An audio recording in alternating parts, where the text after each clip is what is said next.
De la politique aux questions de société, en passant par la richesse culturelle et les sujets d'intérêt général, explorez avec nous des expériences passionnantes qui façonnent Haïti et le monde.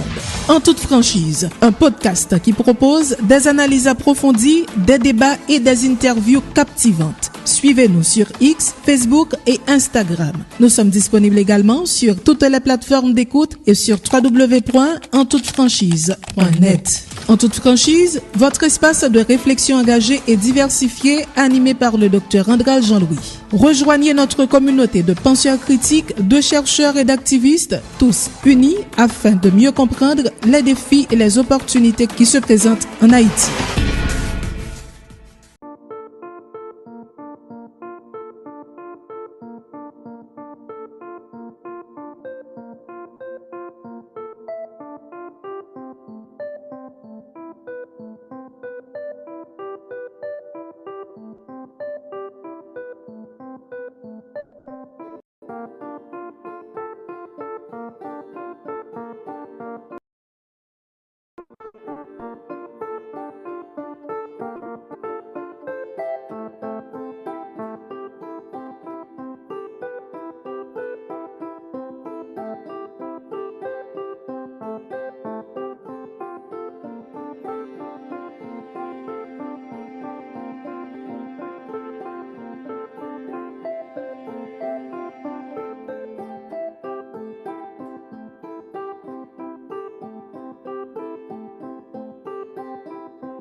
Messieurs, dames, la société, bon, bienvenue dans Antoutfranchiz, côté nous brasser l'idée.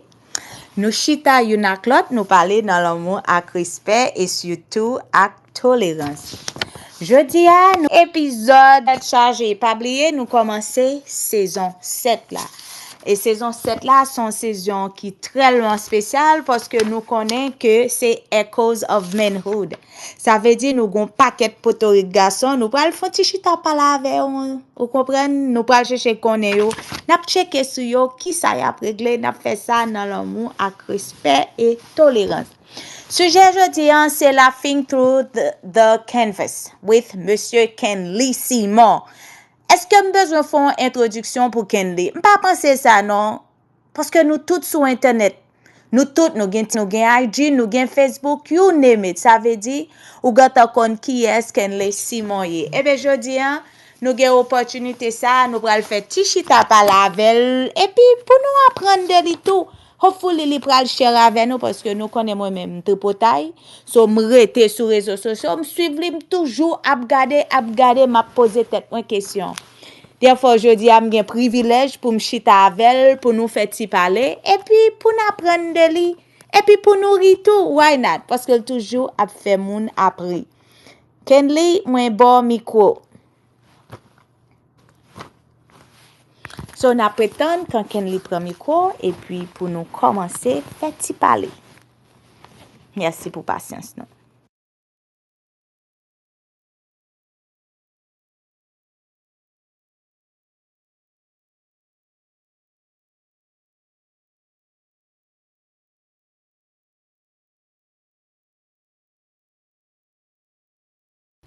Kenli, ou qu'attendez, si ou qu'attendez, faites signe, s'il vous plaît.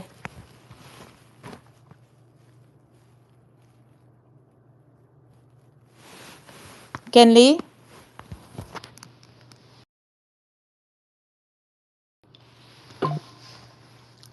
Kenli, m'voye micro bali, m'pa connaît. On checker sous lui pour nous connaître.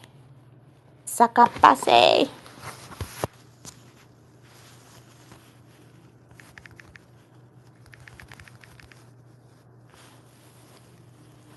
Kenli, ou qu'attendez?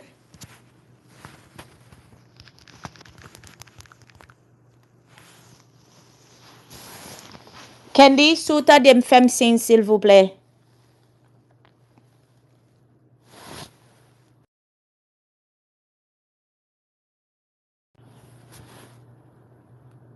Kenli, sous t'attendez, faites signe, s'il vous plaît. All right, ok, nous get Kenli. Bonsoir Kenli, bienvenue sur Antoutfranchiz podcast. Ou tout la caillou? Comment y est? Comment santé mentale ou y est? Kenli? Yes, hello. Hello. Comment y est Kenli? Comment santé mentale ou y est? Oh, moi en forme, oui, très bien, grâce à Dieu. Et santé mentale là en forme. Et nap kembe. Et ou même. Nous la nap kembe. Tellement bien. Pas faire bruit non, pas faire bruit son petit chita qu'a fait. OK, pas même mon interview, bon petit causerie. Ou la grâce à Dieu, à vrai? Ou la grâce à Dieu. Encore une fois, bienvenue sur Antoutfranchiz podcast. So, I am humble. Merci d'être que ou pas de faire me parler en pile, ou pas de faire me travail trop dur, ou t'es tout simplement tout excited pour te accepter invitation. Encore une fois, merci. Tout plaisir est pour moi. Merci mon amour. Kenli, moi-même et en pile moun tou nous juste ou sur social media. Pas vrai? Bon, avant de commencer, m'abdjou m'adoré ou m'chouchoute ou tout simplement remè ou pour moun ou ye a, m'remè énergie ou Kenli. M'remè énergie ou, m'remè énergie ou et moi djou merci toujours. M'pa konne nou pa konne sa k'ap passe nan vi pa parce que time life be lifing but ou toujours cherche un gens comme si pour mettre un sourire comme si depuis nous gado pour ap faire nous rire. C'est et pour comédie ou ap faire yo. So nous disons merci pour ça. Merci. Ça me vraiment fait plaisir. Non, merci. On va pas imaginer. Parfois, me dit, ça l'a parlé quoi? Oh my God, on pas comprendre. Regardez qui ça l'a parlé. Oh my goodness. Mais est-ce que, ou ka dit, faut-il parler nous de enfance ou en Haïti? Qui ça t'a inspiré ou pour te faire passion comme si pour t'entrer dans la comédie? Bon, ça qui était vraiment inspiré pour me dire pour tout bon et c'est façon que me grandir la fini et maman c'est plus gros inspiration. Moi, me compte toujours dit et des comédie pam c'est maman qui puis gros comédienne que me connaît parce que toujours dit bagay qui fait mourir et puis en pile fois c'est bagay que li on a dit que pété ouais. Oh, maman, oui. Oui. Aussi, wow. Oh, parce que ou kounya nou ouais de nos jours font paquet de parce que là lui-même comme si you just in it. So, est-ce que c'est depuis Haïti ou a fait ou bien c'est pendant vin boy ici ou commencer dans Arlan ou bien ou te kon fait les deux? Non, c'était depuis Haïti. Moi, j'étais toujours inspiré par la nature, comme si j'étais toujours à temps regarder fleurs, tout bagay ça yo. Et c'est ça qui toujours inspiré, me fait toute œuvre moi yo avec couleur, surtout culture haïtienne. Ah, ok, avec couleur. Là, dit couleur, ça fait me songer on moun ou gen, nous gen en commun. Moi-même, ça me rele le maï baboun. Là, la parle toujours à parler de couleur. M'étais toujours noir et blanc, quand y a les mêmes où elle commence à mettre dans couleur tout. Ou est décausé. So l'autre couleur, so oui, me dit ouais, couleur belle vraiment. Lui-même il toujours à parler de un mosaïque. Kenley ou t'es en Haïti, qu'on est là, nous connaît ou vini pas bon ici. Et moi, de Jérusalem, mais nous relais USOV. Est-ce qu'on est capable de dire nous qui moment t'es réalisé qui fait ou t'es obligé de quitter Haïti? Et comment transition ça a été pour? Bon, mwen ka di ke tradisyon pa tro fasil, nan yon sens ke mwen vreman reme peyim, men mte jiska prezant, mjwa pansa a peyi malgre ke mna peyi pa bo isi, men nan kondisyon ke mte kite peyi pa mwen, nan moman ke mte nan peyi a mwen tap etudize architektur, e pat ka fini etude mwen, nan bou 3 an, mte oblige kou kite peyi m, paske peyi a te vin instab, e pi mte voltige al nan peyi ki nan wazinaj la. Apre m vin ateri isi. Ok, ok. Parce que me songe on l'aime ta en Haïti en vacances et puis m'gon cause moi qui était dans même l'école avant et puis me dit oh me dit femme le ça lui même li tap vivre Haïti tout parce que fils ça tout il rachel ça Haïti le ville et puis me dit femme rencontre avec on lui dit non et Saint-Domingue lié me dit oh ba Haïti lui dit non Saint-Domingue Mte oblige comprendre de peyi ya, fonti pase nan wazinaj la, paske bagay yo ton ti jan instab. ouais. OK. Qui Jean la vie aux États-Unis changer façon faire comédie avec attisage? Bon, la vi nan os Etats-Unis li chanje nan ekip fason paske an Haïti mwen te plus ap fel paske son bagay ke mwen jus reme epi mwen pat kwe an pil la don. Men pa bo isi ke bal plus valeur epi sa pose m plus e konsantre m sou travay mwen epi sou jan mwen fe ev mwen yo a traver komedi, a traver zev atizay mwen yo, tout bagay. Paske yo bay li valeur plus pa bo isi, li plus fem, pousse, epi li ban plus ankourajman pou m fè tout sa m ap fè. OK, OK. So, ou font transition, of course, ou passe ka voisinage lan, et puis konye la, ou vin atterri, pa bo ici. So, ou kapab di nou, ki sa ki manko plis sou Haïti, et ki jan ou kenbe koneksyon avek Haïti, pandan wap viv ici ya? Mwen ka di ke sa ki manke m plus nan peyi mwen, mwen ba ke moun ta toujou, moun pa pase le mwen dil, men simplement le fe ke an ekip ti bagay ki tou peti pou mwen, men li son gwo bagay pou mwen. Par exemple, ale nan mache. Ale nan Oh, mache, Kenley! ta de bri machan yo, ta de jen ap jure, jen ap pala Ou len te kon lot, nan le jen ap... marché Haïti alors? Exactement, paske kote mte rete a, menm si sete nan, on bagay, bon, pa boy si te rele gated community, Yes. men lò soti pa deyo, go mache pa devan, ou ka jwen tout so bezon, pa bezan ali tro lon. So, OK. mte kon ali avek a pie, epi kom si, m toujou reme eksperyans ale nan mache. OK, eske se sa nou rele madan Sarah yo, non? Exactement, Madame Sarah, comme si tout genre de monde ou jwenn nan culture là ou jwenn yo de yo a. Et m'te toujours senti comme si ça c'est culture moi, ça c'est côté moi sorti. Comme si pour m'apte des brio, pour m'apte des gens yo, y a grien dans aller l'autre, etc. Ça yo, c'est bagay qui manque. Et des fois, pour me répondre à la deuxième question, hein, pour moi, toujours été connexion à pays. Mwen les femmes juste monter sur YouTube, m'a regardé vidéo faire walking vidéo en Haïti. Ah, OK. Est-ce que ou express songe ou Haïti ou nan koleksyon Artou yo tou ou bien ou juste? Oui, à vrai dire, tout ça m'a créé. S'il pas gain culture haïtienne dans la donne, ou bien il pas inspiré de côté moi sorti, moi pas retrouver là.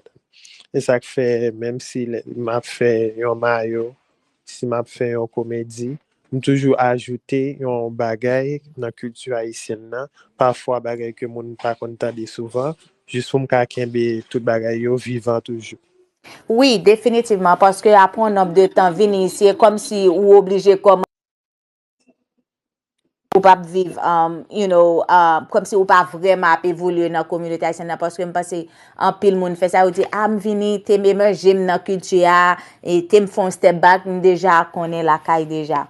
Kenley, ou dit, là, qu'on allait, ou quitter la caille, ou aller dans le marché, ou aller tendre madame Sarah, est-ce que là tout ou ça bon opportunité tout pour tendre quelques petites paroles, quelques blagues entre eux et puis pour venir ba nous tout leur a fait comédie Tout le temps, m'entend des paroles, y a bagay, gens yo parler, et puis tout ça y a dit yo qui tellement différent par rapport avec ça, moi habitué dans l'entourage pas moi. Et ça t'est toujours inspiré, même t'es toujours trouvé ça vraiment intéressant. Yes. Culture add, culture fit. What was one of the biggest culture shock you experienced l'arrivée na America? Or pas de culture, ou pas de culture shock, it was just as expected. Actually, it was a culture shock because what people portrayed to be to me, and once I arrived, was something totally different Le than what gars I ouais had tout le monde sous expected to. bluff. Exactement. Tout le monde a réglé foule. En pile moun kap do yo gen dis yo gen dat tout sou kredi y a kredi pou yo fin paye kredi yo mais le yo vin Haïti pou yo manje kabrit boucané pou y a manje krab y a tout bel ti bagay parce que yo même Yes. go visiter. Yeah. Moi-même, j'ai toujours dit ça. Et toujours dit, moi bien content en pile haïtien gen opportunité pour yo vini. Parce que moun ici qu'on y a pas câble fait. Parce qu'on réalise, la kay nou, la Haïti, la fait grand nègre, c'est là. Par contre, combien overtime, moun sa poule, ok, pour gen extra comme ça. Et puis, ou même ou pensez que, et tout bagay facile. Et pourtant, c'est pas vrai du tout, mais c'est ça, yo vend nous. Yo vend nous un bagay qui c'est pas ça lié vraiment. C'est pas ça lié vraiment. Exactement, parce que là, ou rive pas boy site là, ou je bagay là y est pour tout bon. En pile fois moun yo, c'est chaque jour lever al ponche, tourner dormir, lever al ponche et même bagay là yo fait au fur et à mesure. Et ça qui fait leur arriver à Haïti, et ça qui fait ouvert l'école comme ça. Yo ouvert quoi yo vrai oui.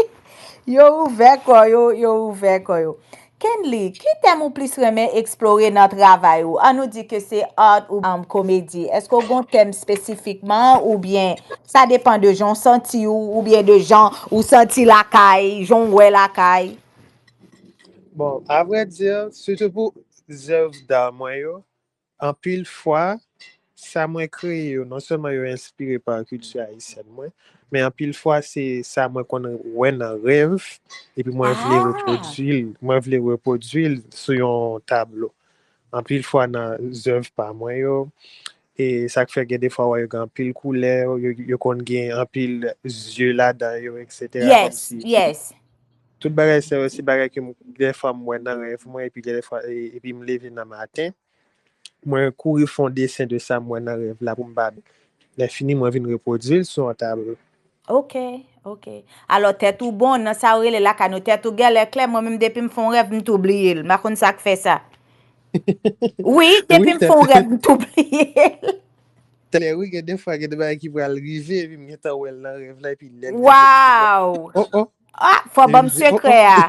Oh, faut bon secret ah. Non, moi-même kon fait rêve. Et puis c'est nan après m'a dit, ouais, m'sou j'aime te font rêve comme ça, ouais. La cause à cousine m'a dit, eh, kounyo, pense au te ka dit ça, me dit, m'pas te songer rêve là, non, m'pas te songer rêve là. Est-ce ben que oui comme ça oui. Est-ce qu'on sent ou plus facile pour exprimer certaines émotions à travers ou bien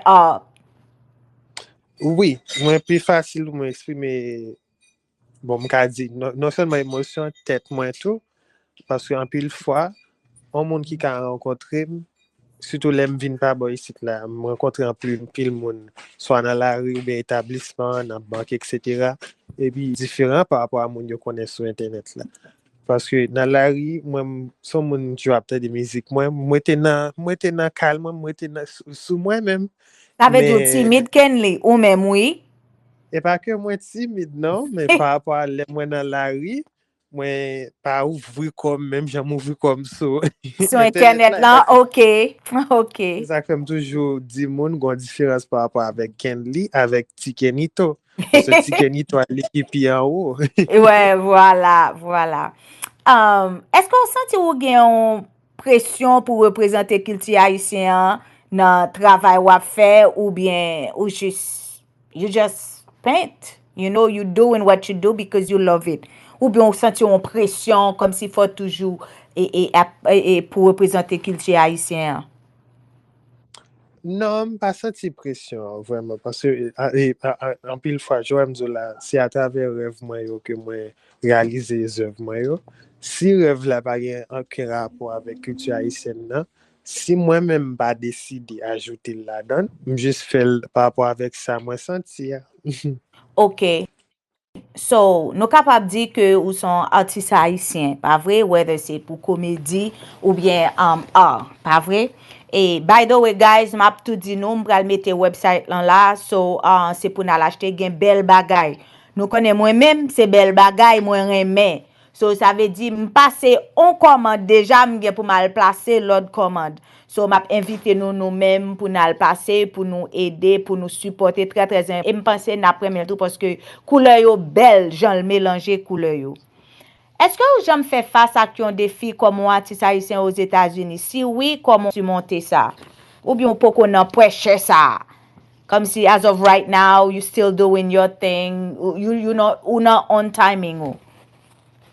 Bon, mwen ka di ke sa mwen ap eksperimente par rapport a what I'm experiencing right now par rapport avek yon kominote pa mwen touve ke gen de bagay ke kominote pa nou a manke valeur pou artist yo spesifikman. Yes. Ba pale de lot moun, paske tout moun konen artist, li ba rezume selman avek peint, li rezume a mizik, tout lot bagay, depi se art, se art. Men kom si pou artist haïtien, mwen manke ou jwen yon gro kominote ki mette tet ansam, ke m ka di ke mwen vweman senti ma parteni la. Yes. Même penser avec Baboun, on a deux bonnes mains, so continuer faire sous le main. Exactement. Mais nous pas vraiment, m'rete quoi à ponton pour commencer chiffre dans l'autre communauté. C'est pas pour dire que ouais un tito autant que haïtien non, mais unfortunately pas bon ici, nous pas gain ça, c'est tout. Mais même balle autant de chaque week-end non pas vraiment là, Jean pour le taille. So, you know. Oui, exactement. E sa ke m da di kom si nan sens kominote a pa kom si kouvri nou par rapport avek sa m kon wè avek lot kominote, lot nasyon. Ki toujou gen plas, toujou gen opotunite pou gen amelyorasyon. Men pou l'instant, jist sa m konstate a, il mwen. Non, bien sûr, et je suis entièrement d'accord avec toi. Yon nan bagay nou pale en pile nan Antoutfranchiz podcast, c'est santé mentale. Surtout avec vague jeune qui gen se choix yo fait, gen yo pat gen le choix, c'est pousser do yo pour yo entrer et pour yo quitter la kayo, to leave their comfort. Kenli nou konen émigrer dans un nouveau pays ka difficile émotionnellement. Comment ou te prend soin santé mentale ou pendant transition ça? Parce que plusieurs fois m'kon ap gado, m'kwen le sote ou te North Carolina qui c'est la kay mwen et I'm like wow, okay. Entende ou Kenli? Bon, pou avre dir, lem te fek entre pa boy sit la, surtout spesifik, especially for my first year, li ton ti jan rough. Yes. E paske lò fek vini ou konen gampil bare ou pa konen, e ou santi ou sel malgre ou nan mitan moun.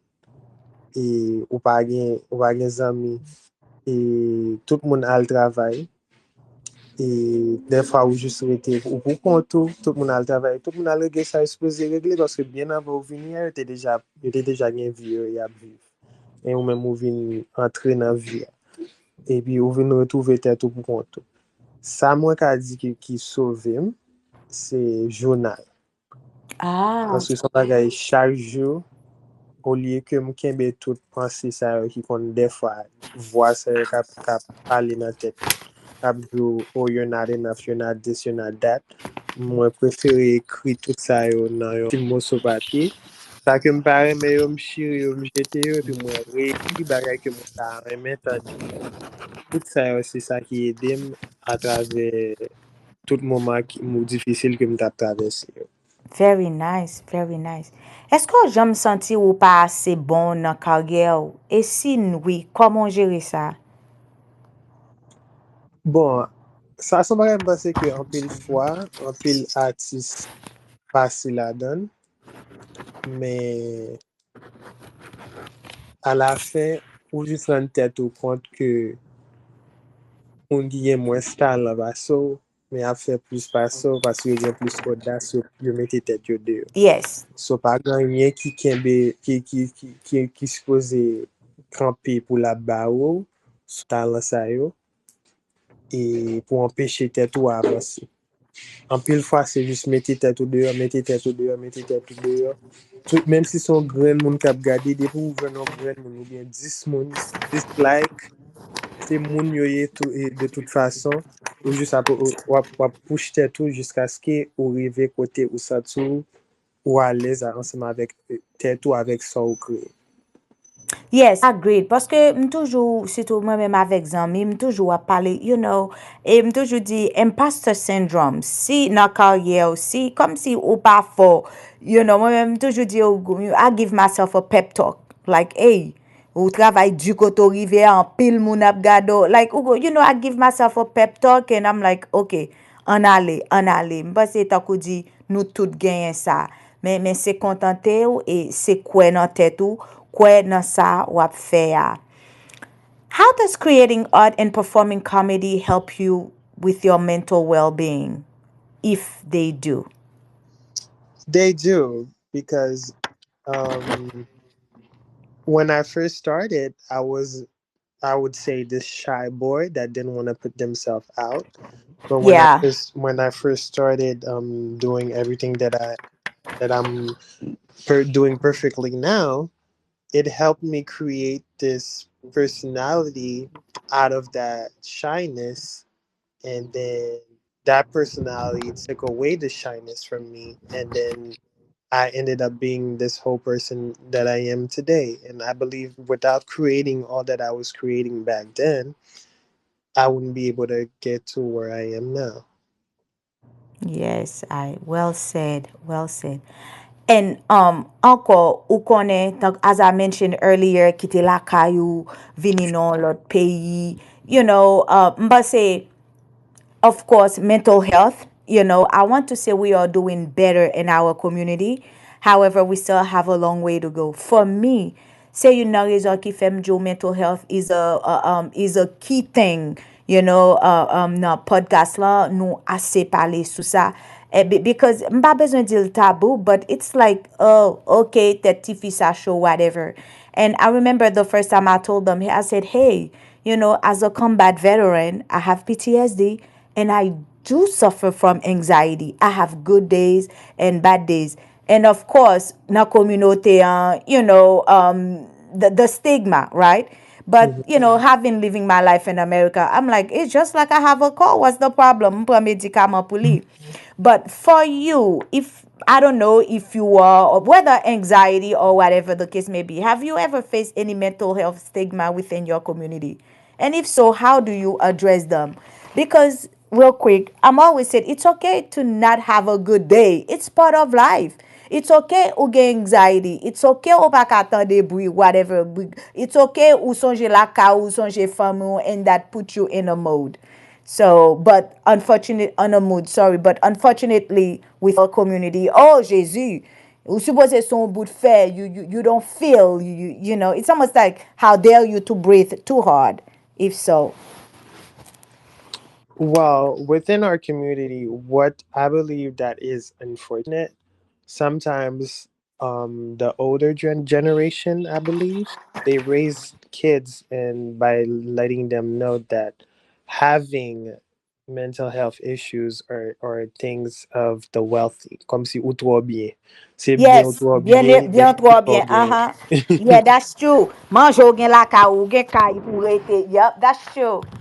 Yep. Exactement, comme si yo fait paraître comme son bagay ki yon moun ki trop bien pou bien, alors que son bagay que des fois yo même peut-être pas yo y a souffri de lui-même, mais le fait que yo pas contre qui ça lié, yo juste dire que ou même qui ça lié parce que ou grandi dans une génération qui y a plus connaissance, qui mettait plus et éducation sur mental health issues de yo, ou vin rendre tête ou compte que gen des bagay que ou retrouver la caillou même si des fois ou pas you're undiagnosed, but ou retrouve comme si gen kek bagay, kek symptômes ki fò konen ke ou gen mental health issues. Mwen toujou di moun ke you have to be okay with yourself because si ou ap pede de sa moun ap djou apopo de ou men, plus de sa ou men panse de tetou, e lè sa tout bagay ap degringole. Parce que surtout in terms of mental health, self-love is needed. Parce que moun ki pa gen so gen, la toujou ou paret do, la toujou yon ban komantè yon avi perso men. Men si ou men moun kon tèt ou remen tèt ou kon so ka fe ou kon so pa ka fe, li toujou edo a travè kominote ki deja va konen anpil sou sante mental pou maniganse antre moun sa yo ki pa konen anpil, e pi ou men ka travesse e pi manage your mental health. Very true. Very true. Very true. But how do we get the previous generation, our parents, how do we get them on board? You know, and yes, education, but what other things you suggest that we can do to get them on board? Because Kendi, they simply don't get it. They simply don't get it. From my experience, especially with my parents, I do love them dearly, but I can admit to the fact that I know that they're stubborn. Um, Saying that in terms of if you're the one telling your parents this is this is that, it's kind of harder for them to believe you. But if they hear it from someone else, let's say for example a doctor, someone that's not you, I think it's more easier for them to capture it from someone else than it is from you. Because a lot of times the fact that they know comme si c'est petit moyen, moins qu'on y plus pas ça. E yo toujou Yeah. di gran moun gen rezon, ti moun pa gen rezon, surtout nan l'ekol, yo toujou di profese a gen rezon, elev la pa vreman gen rezon. Kom si yo toujou moto ke gran moun nan konen plus ke ti moun nan. So Yeah. gen de fwa, gen de bagay ke pou yo konen, pou yo kompran, se le yo ta del nan bouchon lot moun kap di yo men ki jan sa yo plus ka kompran ni paswe si se ti moun nan kap di men ki sa yo gen. Yes, very true. Me sonje on fwe papi. Papi, so Malaiti, whatever. And of course, you know, I had a and li di papi kon, e pi li di sal gen, papi di li la o konen, on anxiety gen whatever. Li di maladi gran fam, maladi gran fam. Bon malirez ka fe anxiety, maladi gran fam. And I'm like, what? Oui, carrément. Li ti maladie, maladie grave, ti grave femme, maladie grave femme. Quand il a dit papa, quand il a réfléchi là pour réfléchir tout bien pour le quitter pour maladie grave femme. Oui, là ti moun yo bien élevé comme ça, yo gen maladie yo fait tout. Yo créé maladie pour yo fait tant pour yo pas bay problème. And I'm like, what? But of course, my dad, who connaît nos familles, you know, get plusieurs levels. You know, papa me dit, maladie grand femme. Me dit, papi, pour qui ça dit? Papa me dit, oh, next so kal pa la vel. La bon dit, maladie grand femme, ou ça pour me dire, kounya m'gade le pour, m'bral expliquer qui ça, qui ça. D'après, ou pense la connaît, nan tête, il gâte dit, c'est bien, trop bien, maladie, c'est bien, mieux, wap contrôler. Like, I was like, yeah, you're right. You're right. But it is very sad, though. It's funny, it's not funny. You see what I'm saying? Yes, So, that is true. yeah. How do you manage creative burnout and what keeps you motivated? Well, sometimes when you do reach to the creative burnout, it's because you do require rest. Um, Okay. that is something I learned the hard way because Mm. coming to the States, there's a life that every day you have to go get it, go get it, go get it. So as an artist, you feel like, okay, every single day you have to keep creating, but not every day of the month you're going to be able to give your 100%. Sometimes it's going to be Yes. 50, sometimes it's 30, sometimes it's going to be 10. But you cannot expect every day gonna be 100, because even in nature, not every day is sunny. Some days it's rainy, some days it's windy, some days it's cloudy. Not every day it's the bright sunlight that some people may expect. So as it is in nature, it is within you also. You have to give yourself rest. Some days you're not going to be at your 100%. So as long as you know that, it's easier for you to move forward. So after the rest, my good journal helps me a lot. Sometimes within my journal, I write ideas I have, and then once I go back to my did write that down. Let me try to do that, and that keeps me Ah. going. Ou chita wap pe de pale journal. Men menm le jou yo vin journal mwen, gade. E lem pa la anko. Lem pa la. Lem travese yo te met pol, but otherwise, look. On Sometimes avance. when we go, like, you burn the journal, you'll be like, throughout the year, you journaling, and then après ça, you, whoa, what a year. I need to burn it. I need to let that go with that year, no? Talk bagay la dan. Oui, ça va jamais I burned a few. I was like, whoo, what was a year? Oh no, this gotta go. I need to start fresh. I don't ever want to revisit that year. No, serious. M'di m'pas jamais besoin revisiter l'année ça encore. Oh no. Oh no. Guys, nous même qui pral temps des épisodes ça, m'pas c'est li important pour nous tendre Kenley and of course briefly mentionner ça. Yon nan bagay li fe, il mentionne ça en pile journaling. So, en pile fois, écrit aide nous.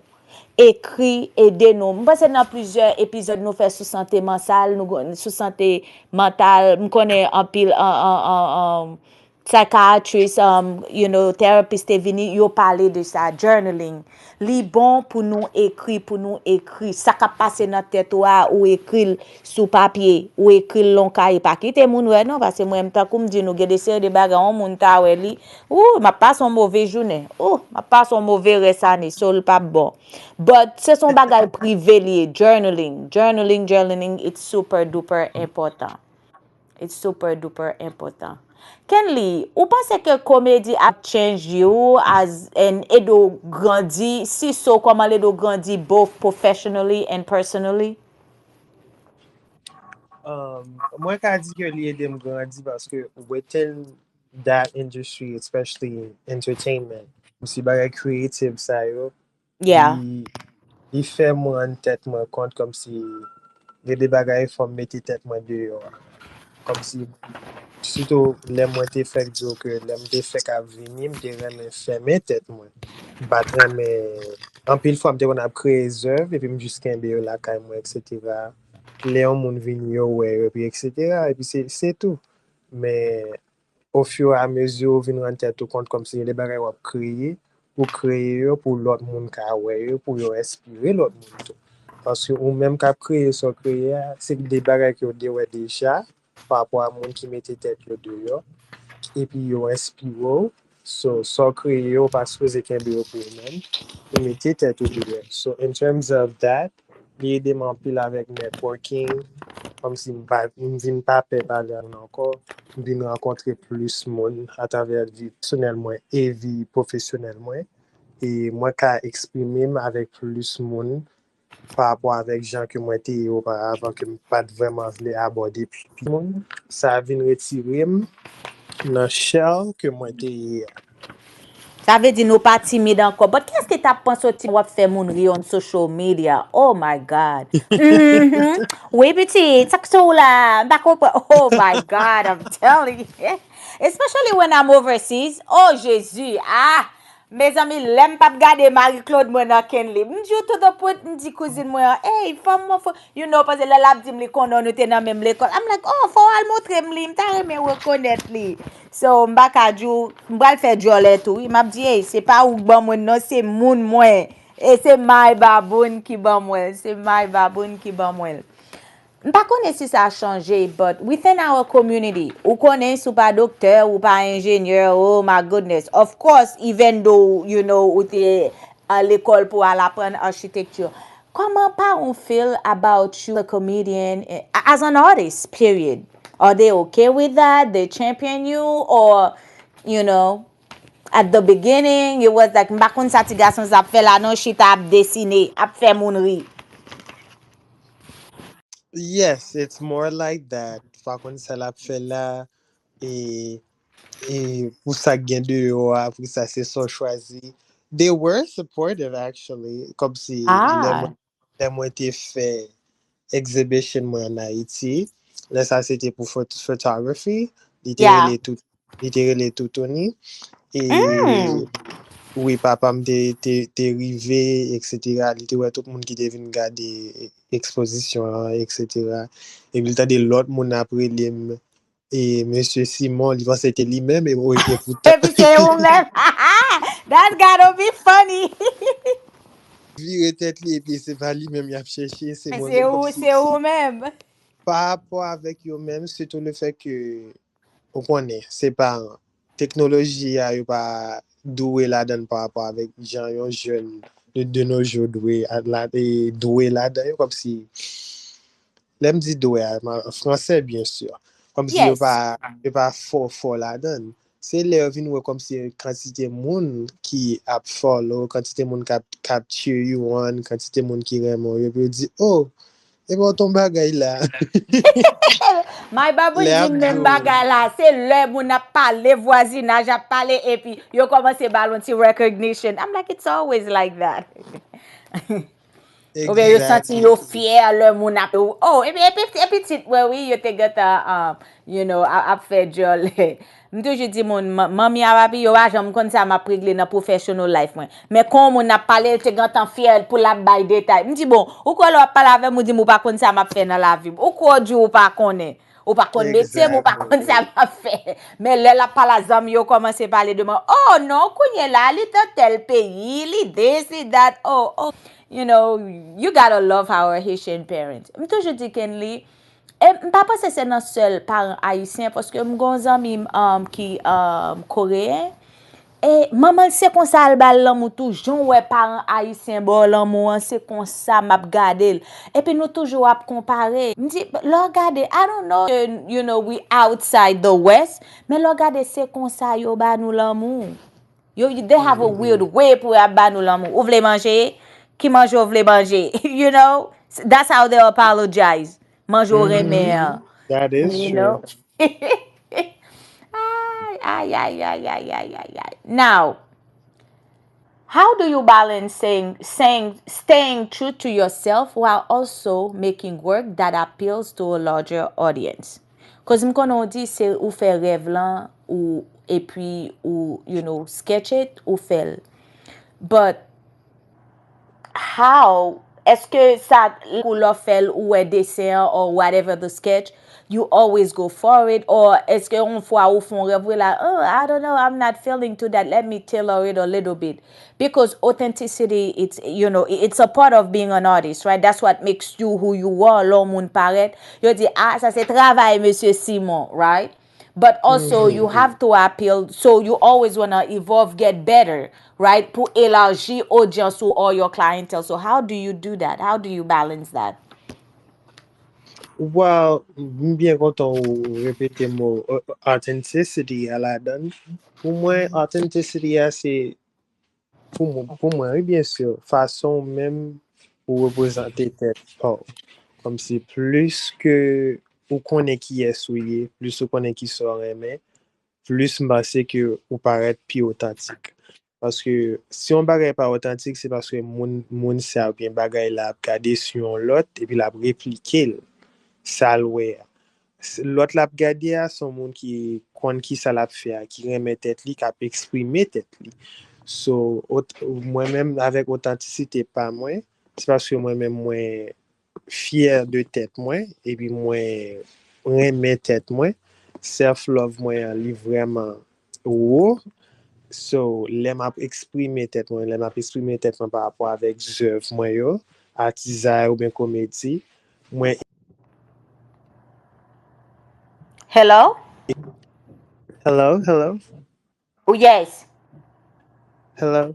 Yes, moi là. I lost you.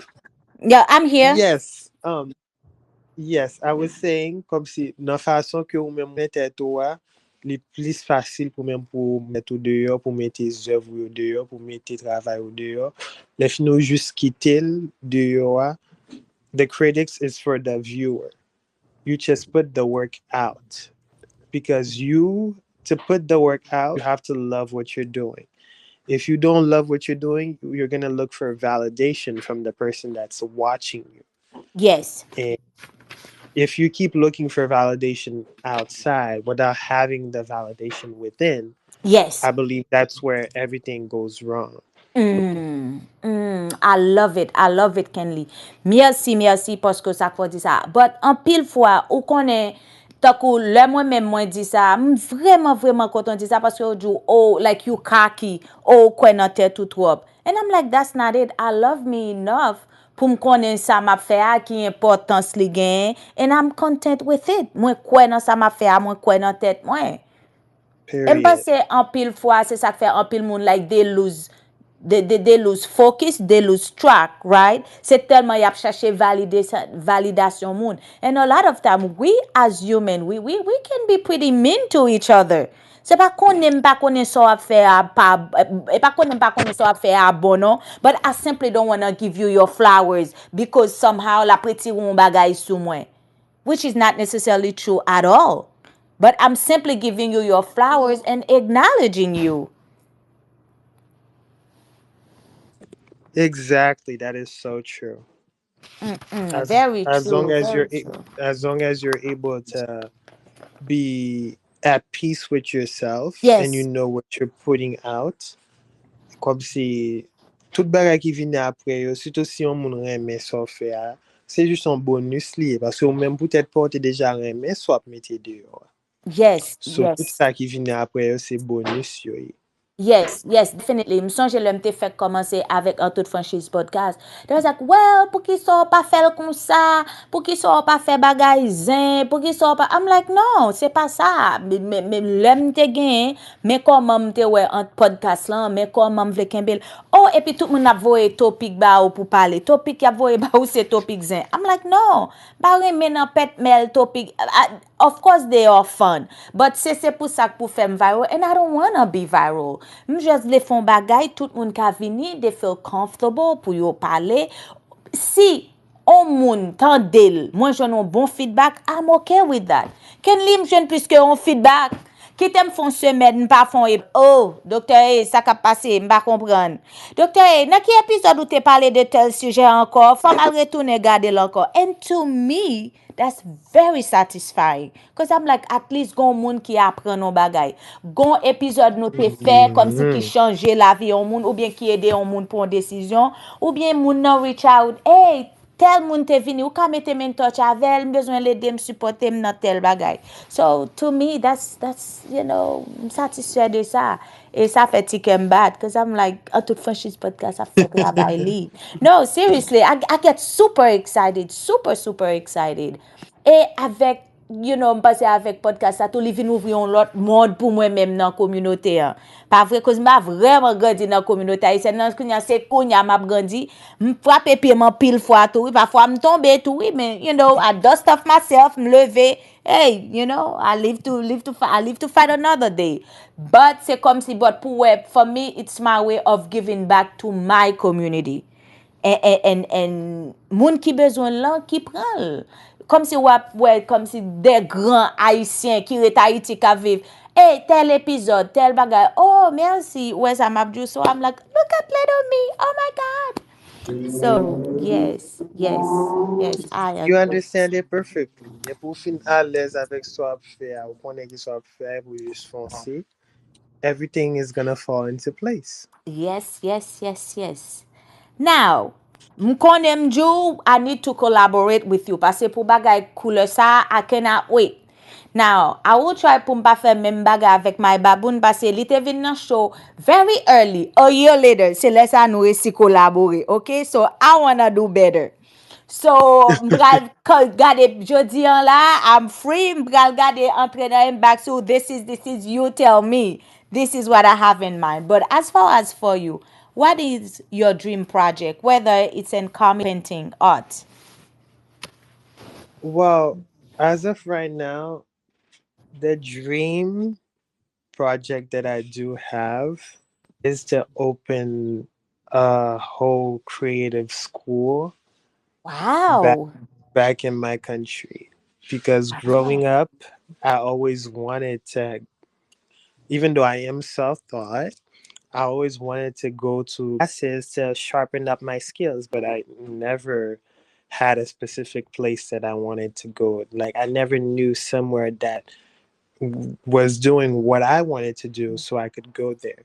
So I believe there's a lot of people back home in my country that are also artists or creatives, and they don't have somewhere that they can go to that is renowned, that has a name, will be able to express all of these creative stuff, then those creative abilities that they do have.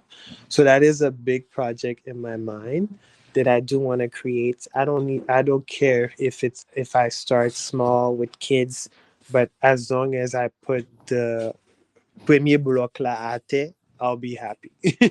You know, my father always said the hardest part is to start.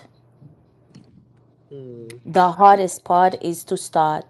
I have this thing like besoin, let me say that besoin for a world renowned magazine.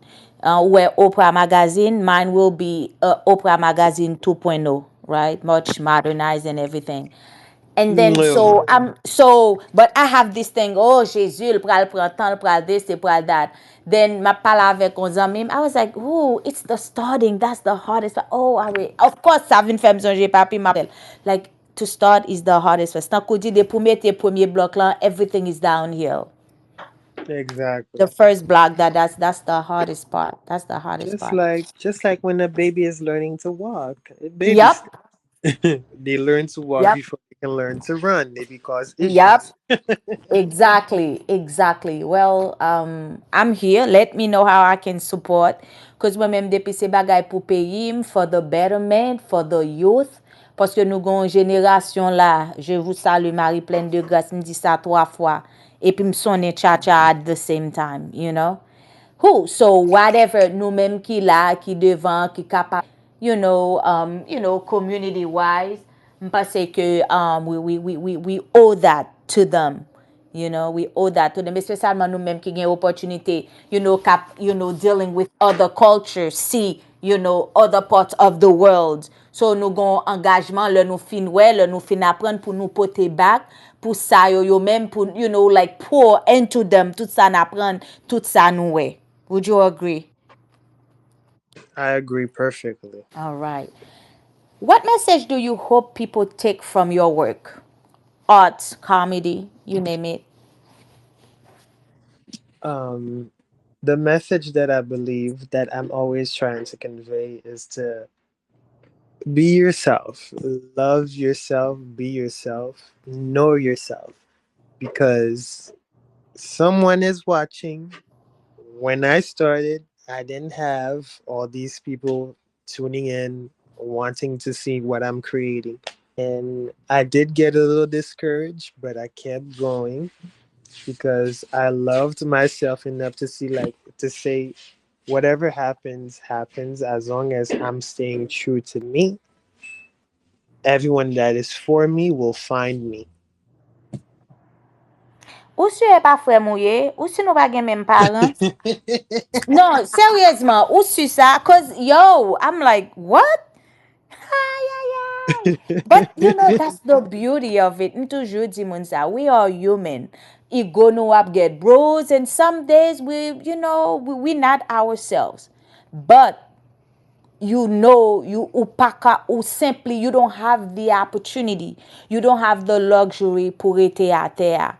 Te gon ti tonton ki tap koza avem, ou konen mwen aj tou, oui?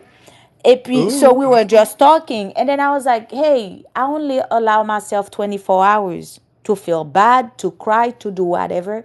Then I have to pick up myself back because I am the back plane. I am the primary, the second. I am the 180. I simply don't have the luxury pour me rester à terre. I'm still à crier. Je toujours prendre la rue à pied à terre. That is so true. You have to pick So, yourself back up. yes, definitely. Definitely. Definitely. Now, when it comes to social issues, nous comment, Haïti, and as I mentioned earlier, un pile jeune qui fin fait l'école yo, université qui tap travail, abruptly they have to leave everything behind. Right? Pour yo vini dans l'autre pays, ap étudier culture, en pile nan yo même, yo pa reme kote k fait fred, they simply don't like it. Do you use your platform to raise awareness, whether if it's social issue and or mental health, or you just wap vive? I actually do use my platform to raise awareness and concerns, but it's mostly around Haitian parenting, Yes. because a lot of stuff that I do put out, as though they are funny, but it's also to raise awareness about all of the hurt that we do experience and all of the toughness we do experience within our own community, how they parent us. A lot of times it's a lot of tough love. We all do vraiment comme si the word I love you, ou pas facile Pas joindre. exister. Oh my God, pas Exactement. exister. Pas Yo fèch exister. yon lot fason, e pou y ap chup sou, bien kom si pou y ap fè blag sou, pou yo Yeah. moutro ke yo reman, but yo pa vreman di koze I love you a. Mwen toujou ap fè blag sou sa, men yon moun ki ap grandi, pi yo wè sa, e pi yo kom si kampe tout bagay sa yo, pou yo pa kontinye. Kom si gen de bagay se general curses yo ye, so ap pe de repete yo, you have toujours continué. But as long as you stop the cycle of the hurt, ou pran sa ki bon, ou retire sa ki pat machi a sa, ou même ou pat reme, et puis tout bagay ap avanse bien. Fair enough, but this is where I will challenge you, right, on that department. Est-ce Mm-hmm. que nouveau parents sa yo, pas parents moi même avant, but nouveau parents sa yo fait ça because sometimes I feel like I'm grateful pour Jean, maman, ma papa me levé. The discipline in me. Parfois, même trop discipline. I'm like, I'm vraiment rase la quête. Bon malgré m'gon moun m'gon discipline quand rage can li. It's too much. It is too much. Gon lelier, I have to be home. Like, ici m'pa dans la rue, m'pa faim. You know what I mean? M'pa me friter dans la rue. That's not me. You know what I mean? So, Mm-hmm. it just get, but it's because like growing up, c'est comme ça l'était.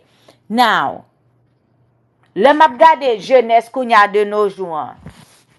L'homme besoin faire mauvais sang mal sous TikTok. So, parents sa yo même, like, yo pas discipliné, ou whether a little bit more relaxed. Parce que génération ça, it's wicked. Wicked. So, c'est là, I'm like, well, maybe nous t'es supposé the discipline. Yes, it was tough. Mais, gade nous même jodi a, ou ka wè différence là. Parfois di, oh, moun sa yo même, yo pa gen parent. Well, what is going on? Kote maman an papa ou. Like, ou papa, maman, papa, yap gade tout sa wap fè, like, because, everybody has a phone on social media. Ou te mette rete juste nan zil tik la ti bonit or whatnot. I'm pretty sure your parents has a phone or somebody of a friend. Kap di, oh, gade petit madan che wam nan, gade sa la pregle Saint-Domingue, gade sa la pregle nan Amerika. So, were we ready pour nous te changer? Jean parent nous lever nous with the toughness, or I don't know. It's a question mark for me, big time. The way I see it, I, as I stated earlier, you take what is good, what is actually working, et vous font baisser sous sac pap maché. Ou pa Got kom it. si Et pas comme si pour nous changer le catégorie maintenant, nous retirer ça qui pas marcher du tout, surtout pour causer I love you. Il y a un pile moun, le fait que parents yo pas vraiment qu'on dit mot ça ensemble avec eux. Il y a des moun que les yo vinn ap grandi, yo rentre dans relation qui les relations, a maltraité yo, mais t'as Yeah, tout that's dit true. yo I love you. Yes, yes, Et là, ça yes. devient plus difficile pour eux connaître qui est-ce qui vraiment l'amour. Parce que Yeah. les gens qui te gen parents qui pas de dire I love you, et qu'on a dit, qu'on est trip sur eux, parler au mal, etc. Comme si pour eux montrer I love you. Oh, ça la macaque, ça la, ça Yeah, la no, that's beauté. true. Oui, So, c'est l'amour, oui, son l'amour, oui. But like you saying exactly. me, grotted is not nice, maca nice, but yes, that's true. Exactly. So if you're Yes, experiencing a relationship that's harsh, that's abusive, but the person is still saying the word "I love you," but their actions proving it, it's sort of that's true. difficult for you to stay away from that because you're used to growing up with parents abusing you, but it was love, a tough love. They actually Yeah. love. So that's where I'm Yes. saying, like, in terms of we have to know what's working and what's not working. No, I do agree. Yes, that no, now that you said it, it really truly makes sense. If you're telling me you love me, your actions must align with I love you. Parce que lo Google dans dictionnaire will regarder the word love, so your actions must be aligned to that word. So that's very true. Exactly.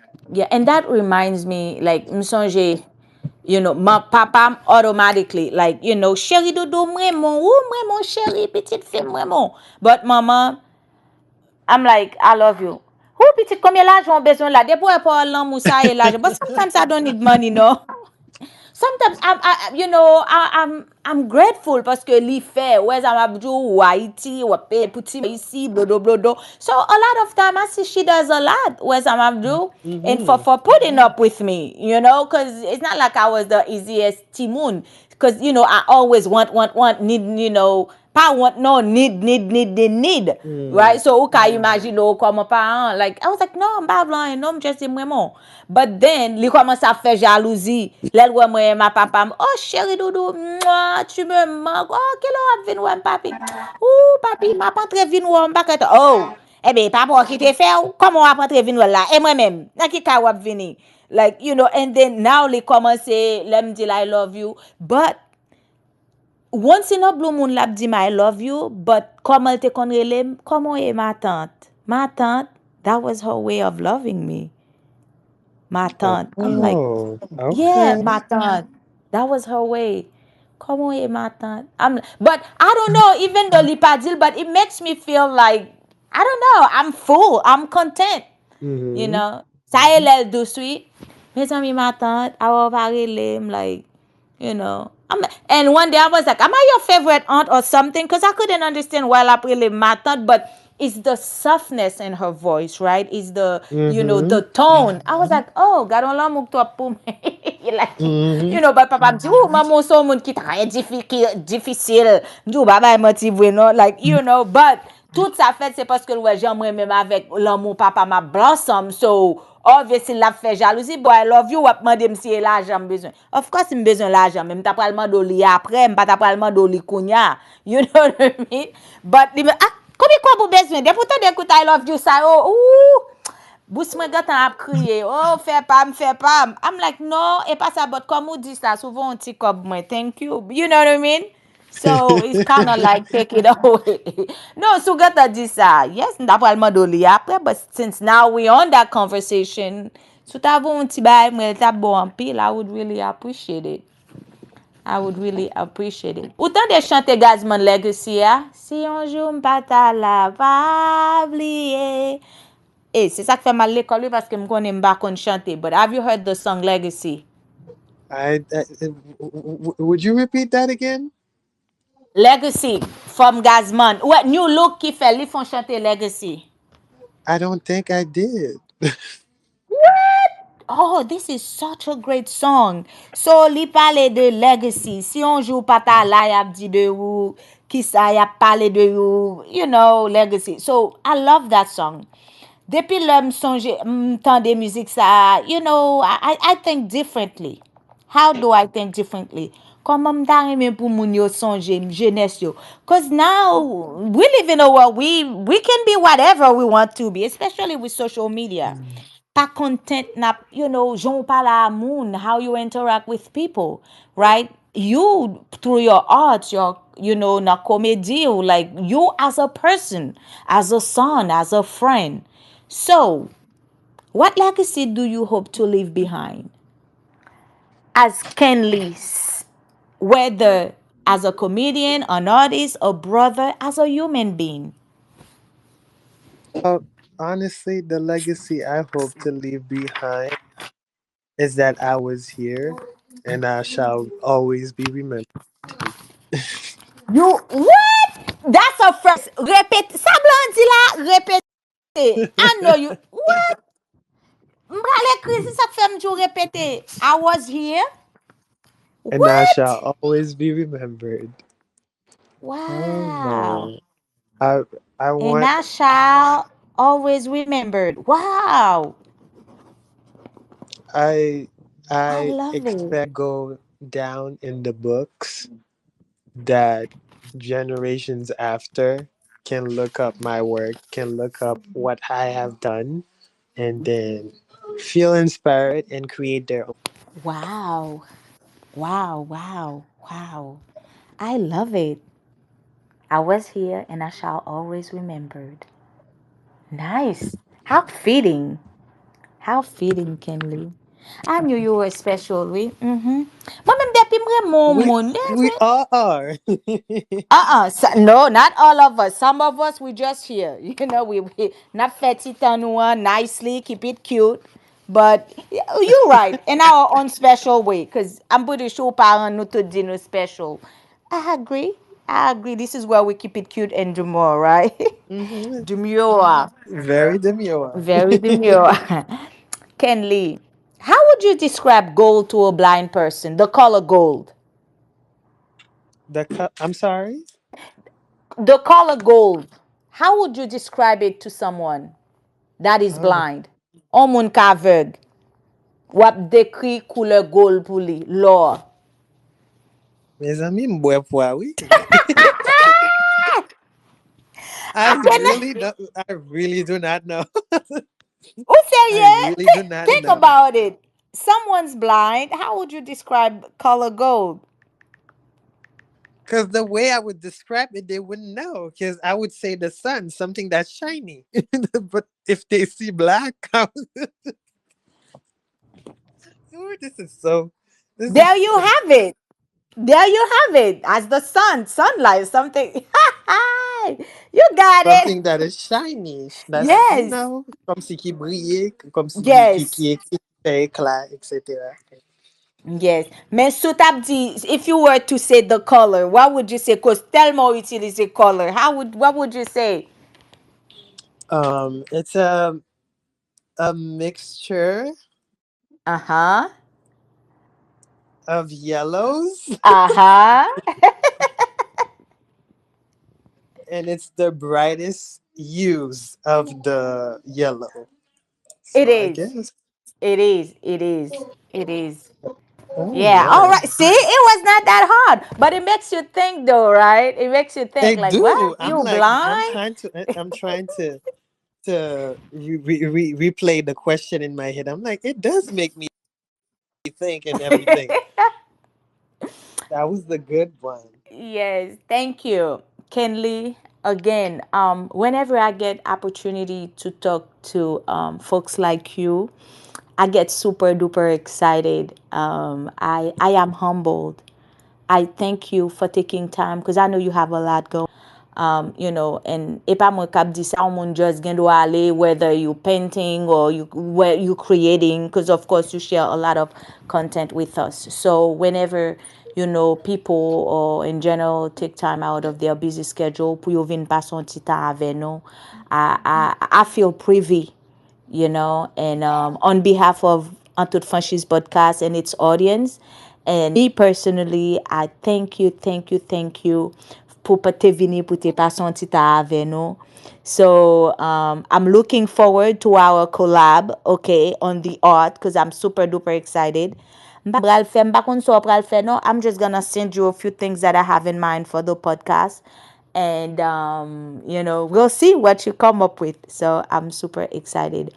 And nous-mêmes qui pral gen opportunité pour nous tendre épisode ça, I highly encourage each and every one of you aller sur toute plateforme social media can lié slowly and support his artwork. They very nice, very eye catchy. Okay, de pou wel ou pa ka paremen, especially the hoodies. So, hey, una America, it's one thing that we do is hoodies, okay? So get yourself some, don't get the norm. Met ton hoodies long moun gade, yo, that's a nice hoodie. Yes, ou ka paret non store al ach ton hoodie. I get it too. But I think it's something special when you have a hoodie. People's like, yo, man, that's a nice hood. Where you get that from? Ou kompren, e lo gade ou di, oh, se ken lik fel, e pou bali, oh, check that website. So, encore une fois, m'a continué à remercier nous pour support nous, gens nous supporter Antoutfranchiz podcast, gens nous capable publier nous sur toutes social media platform. Give us a like, share, and a subscribe. And of course, ou ka joindre nous sur www.antoutfranchiz.net. Kenley, bye! I'll see you on the high ground. Bye. It was truly an honor to spend time with you. Thank you. See you later.